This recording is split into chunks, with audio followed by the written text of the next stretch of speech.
So with our mindfulness at the fore,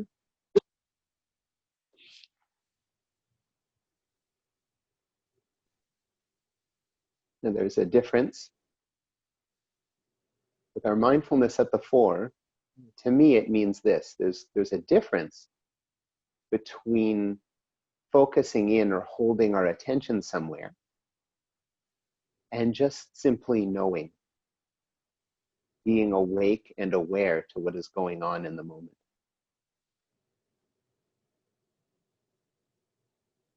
So when we're awake and aware to what is going on in the moment, we're not looking for a little spot, a little realm, a little pocket that we want to sink into. We're just looking to see if we can be here, to be present for what's going on, what's actually going on, not what's going on in our thoughts.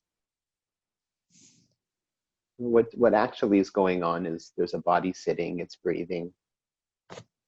What's actually going on is there might be some physical movements, like the rising and falling of the abdomen and the chest. There might be moving our head this way or moving our head that way. Some scratching, some adjusting, some blinking. We don't have to notice all this stuff. Actually, anything that's actually really here in the moment will do. And it doesn't have to be sustained. In fact, it's a lot more relaxing and comfortable when we're not trying too hard to sustain. So the knowing can be the knowing of the movement of the breath, for example, or the movement of the abdomen, or just the sense that the whole body is moving as a result of the breath. And it can just be moment to moment. You can notice that it's breathing out, it's breathing out, it's breathing in, and then whatever, and then it's breathing in. It doesn't have to be held continuous. You can just notice here and there. And then you get more of a sense of what knowing's like, as opposed to holding.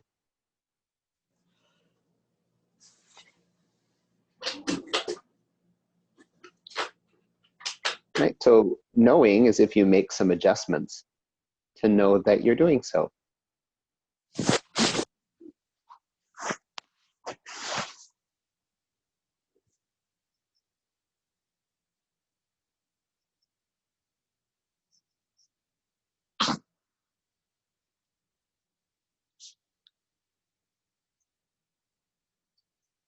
And then the mind, if we want to also, we're knowing the body now, and if we also want to know the mind a little bit here and there, then that has to be done retrospectively.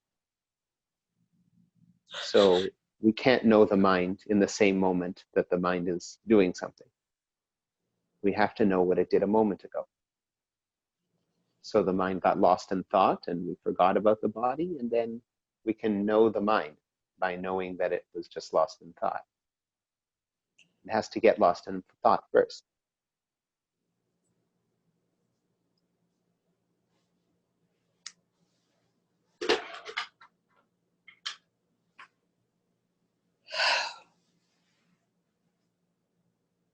Now, getting familiar with bodily phenomena is easy. That's really easy, because the body for all of us is quite easy to know what it's doing at any time.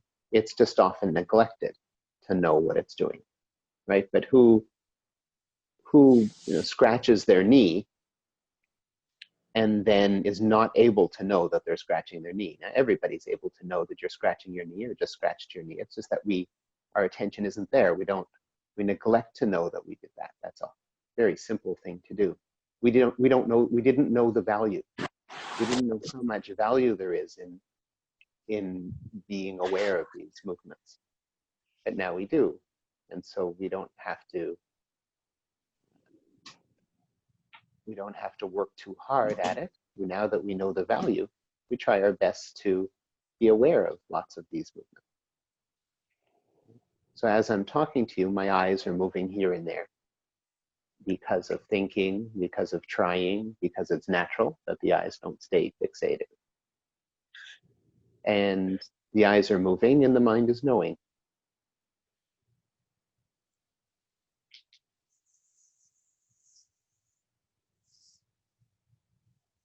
As soon as knowing becomes too tight or intense, when it's no longer knowing, but now forcing or holding, the eyes might move a little less, or the body might move a little less because it's being held in some way.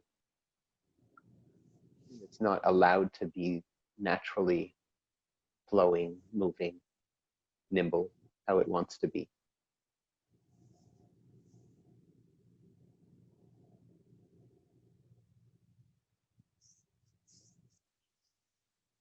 Okay, so knowing the body and knowing the mind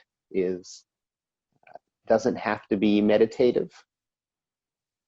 In fact, it's preferably not too meditative, because that's putting the mind in a deeper state than is necessary for this practice.